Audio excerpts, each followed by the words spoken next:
getting good at this stuff will not only make you tougher to play against, will give you tons of different opportunities to potentially exploit, become tougher to play against, basically run people over. Today, we are going to look at check raising from the big blind. In my experience, super high roller players or high stakes players in general are really good at executing the strategy.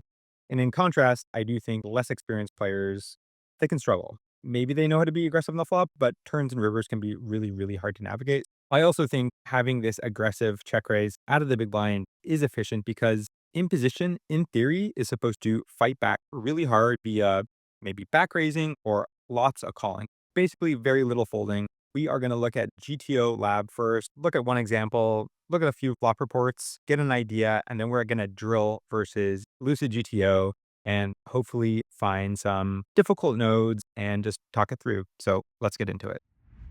We're going to see cutoff raise first in. Okay, we see a 34% opening range, offsuit 9x, mixing folds, a lot of offsuit ace-x. Big blind is going to rip all the pocket pairs pre, induce the best ones, offsuit ace-x rip, induce ace-x suited plus pre. What really stands out to me though is so much calling, almost 70%, very little folding. That usually means that we naturally miss a ton of boards as we defend. What's going to happen then? The cutoff's going to counter by lots of small betting in position on many, many textures, rarely checking back. It's really hard to play from the big blind because, again, cutoff has that range versus range asymmetry. They leverage that, and we have to play defense. So the check raise is really important to get good at. So let's pretend we do defend. You get a jack 5-4 Rambo check. Okay, this board does check back 18% of the time, but a whole bunch of small betting. You will see the bigger sizes sneak in there, but I think population stylistically likes playing the small flop size. And it makes a lot of sense because big blind, when we're talking about the population, does under check raise, does probably overfold. So the small bet is really efficient for that, but you want to be that person who's really hard to play against. And you're going to make the cutoff be like, oh, damn, I can't just always fling out a small bet because I'm going to get check raised. So what do? Do I check back sometimes? Do I play this big size with this uncomfortable combo? So getting good at this stuff will give you a benefit. So we're going to pretend that there's a B20. Unsurprisingly, as the big blind, we are going to be check raising a lot. We see 26.5% goes for this R50 size. When we are shallower, our top pairs are often fast playing. Again, value thresholds to potentially get on all the money. Widen the shallower we get, we're less concerned about protecting our range. We are more concerned about just forcing money in, especially versus this wide C bet and check raise our value before our hand is potentially devalued.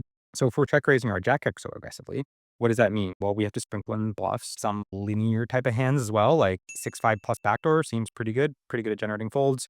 Can take a bunch of heat if cutoff plays back, sprinkling bluffs. Most of them are intuitive, right? 1 over plus backdoor plus multi-draw backdoor. There's going to be a variety of combos sprinkled in, all stuff that we'll get into once we go post. But one thing to think about, if you check raise your jack X as aggressively as this, okay, it's really aggressive. If you take the passive route and just call with different parts of your range, in many scenarios, you're going to have to start defending that later down the tree as well, right? On the turn, on the river, you might be in uncomfortable spots. And in my experience, population does overfold these hands, not really understanding where they're at in their range. Since you check raise the flop so aggressively with a jack, you just don't have a jack later down the tree, right? So you do have to start dipping into more uncomfortable combos. So that's always something to have in the back of your mind. So quickly taking a look at flop reports. Okay, let's get an eagle's eye view looking at these flop reports. How do we react versus B20 over varying different flops? When we look at all flops, we can see that we're folding 39%, calling 38, but we do check raise a lot at this depth versus that size. This R25 size, the smaller check raise, almost 8% across all boards. Pretty useful on pair boards or mono boards where our value is really locked up. We want to create the strategy of check raising for value and protection, attacking hands from the imposition player that have little to no equity. And then this R50 size, almost 15% check raise. That's more on the dynamic boards where we're a little more polar to check raise, like say like a 9-8-3 flush draw, we're facing a small size. Our 9x might want to go for the bigger check raise size, a little more polar, wanting to protect, force money in. This R284, that's a jam that creeps in there as well, but roughly 23% check raise. That's unsurprising. At this depth, we are ready to get the money in quite wide. If we hover over R25, we can see lots of aggressive check raising on these pair boards. We do have disadvantage on these like middling low pair boards. We want to play it really aggressively. We do mostly continue via the check raise. So you can see here, this is the call column. Here's the check raise. More check raising than calling. And I don't think population generally plays this way because it is really, really hard to execute. And that's the whole point of doing this video, trying to get better at it. So if you think of a board like Jack, Jack 4 flush draw, that's a board where in position we'll bet the entirety of the range for the small size.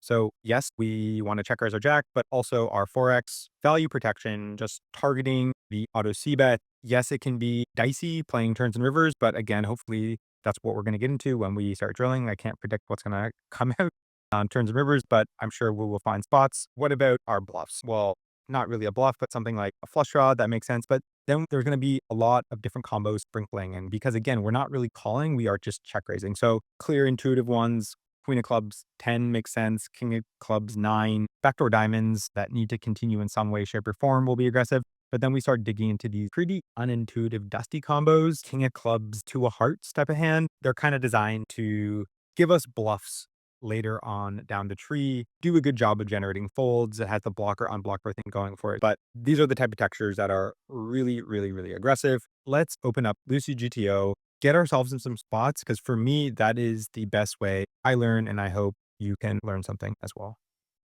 Opening up Lucid GTO, let's do a custom drill. So we're going to click drills, play custom drills, MTT chip EV. We're going to do 25 BB, post flop, cutoff RFIing for the min raise. The big blind is going to defend. We are going to play from the perspective of the big blind. We're going to force check from the big blind, so no leads.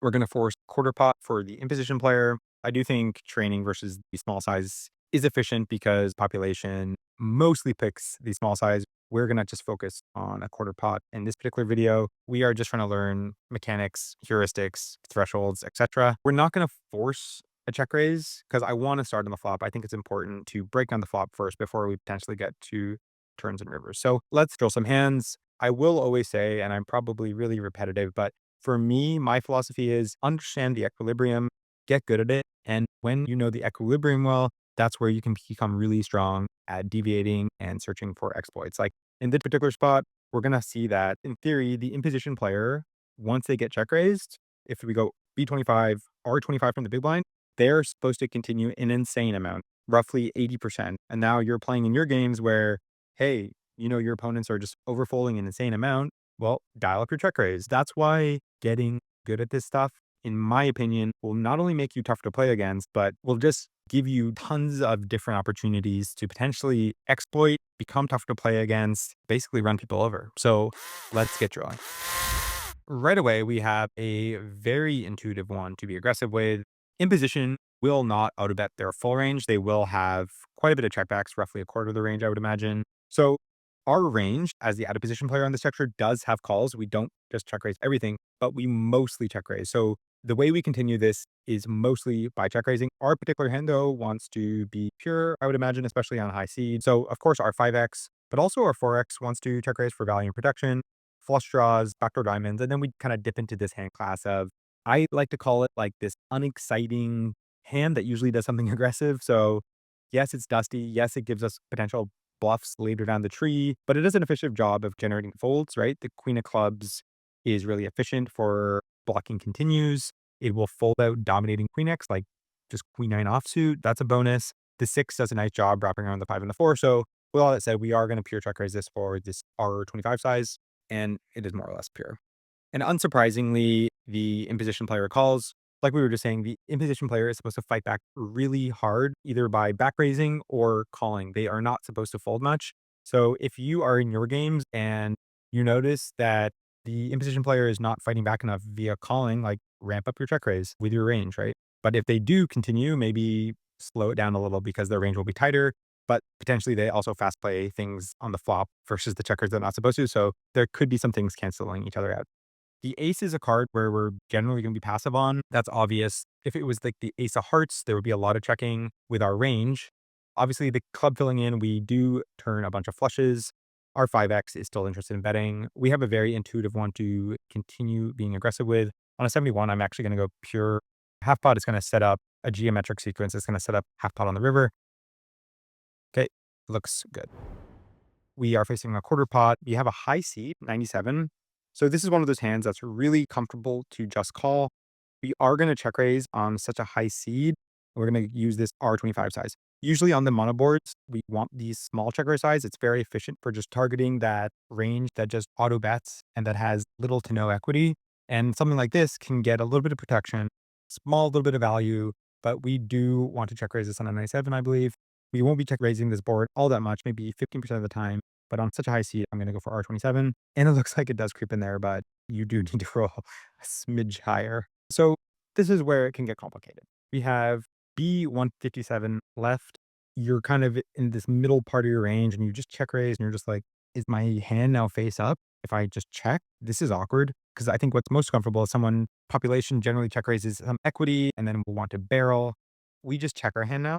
When we do have some super strong hand that check raises maybe like a flush at some frequency, maybe we put in a slow play. It's still easy to get all the money in by the river. And that's one thing to have in the back of your mind is we are still kind of protected. We will still have slow plays and those slow plays don't suffer so much because the stack to pot ratio is relatively small. We're just at a part of a range that now that is too weak and wants to fold, but it does mix calls. I actually thought that was going to be, so I'm going to learn a lot in this video because this is uncomfortable for me too.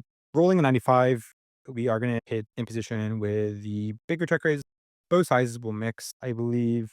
We are going to do a lot of linear check raising, but yeah, we do want to check raise to R67. Looks like it creeps in there, but a lot of R25. King turning, passive seed. Comfortable thing to do is to barrel. King is bad though. A lot of our queen X now wants to check, thinking how much blocking we get to do. I'm going to check on a 20 though. Now we're stuck on the river with 8 high. I think lower cards would be more slam dunk, even though these are middling, like 4-3 would be really nice. Some 6-3. The 8 is slightly problematic, but okay. I don't think you can pure bluff this on a 19. I'm checking and giving up, and it is actually a pure check. Facing a jam. Now we're done. Okay, King A2 Rainbow. This is a board where in position is dark bet with range. They're just auto betting for a quarter with absolutely everything. So we have to build a counter as the big blind. We're going to be check raising a lot, right? On these dry boards, since they're kind of countering our wide preflop defend, missing boards, they're playing a quarter. Now we aggressively check raise. So we still have calls in this texture, but we continue more by check raising at equilibrium. So 30% plus, this will definitely make the cut. If we always take the passive route, again, I'm going to keep saying the same thing. It's going to be harder to realize equity later down the tree. We don't mind getting in complicated nodes. You know, when you become really good, it's good to get in complicated nodes. You're going to put your opponents in a bunch of difficult spots. You want to be that person that's really hard to play against. So on a 91, yes, I'm check raising. We have a bunch of hands wrapping around the 8, like backdoors. Those are obvious, like a Jack 10 offsuit is going to be really aggressive to check raise. Unsurprisingly, we see cutoff call. They're probably going to fold roughly 20% of the range versus that check raise size. So they're continuing very, very wide. On a 67, it's a high enough seed that we're going to go for this B52 size. We're betting a geometric sequence, but no, it's an EV error. What the solver, I think, trying to tell me is, really, are we just blocking B10? Yeah. I guess we have a lot of 8x. It's a relative brick. Cutoff is going to call, like I said, really wide on the flop. So they're going to have a bunch of ace high, bunch of backdoors. We can still leverage that by not being overly polar, and we can have block sizes. So in this particular sim, there's B10. So a lot of our 8x will still want to play this B10 size. This is going to be used a lot. When we have 8x, we still want to get value protection. And when we still bet B10, they are still continuing relatively wide. I think we go for a jam. Yeah, it's pure. Okay, hope there were a few interesting spots in there. My advice to you is train versus the bot, put yourself in difficult nodes, get good at this stuff because when you're sitting there in game, you're going to feel confident. You're going to be like, I've seen this spot. I've been in this difficult node. I feel comfortable now check raising aggressively because I'm going to get to the turn. I'm going to have an idea of what my strategy looks like. I'm going to get to the river. Like, it's going to be okay. Because I've been there where I'm afraid to get in a difficult node. And this is how we get better by making errors, not playing too safe, and taking our game to the next level.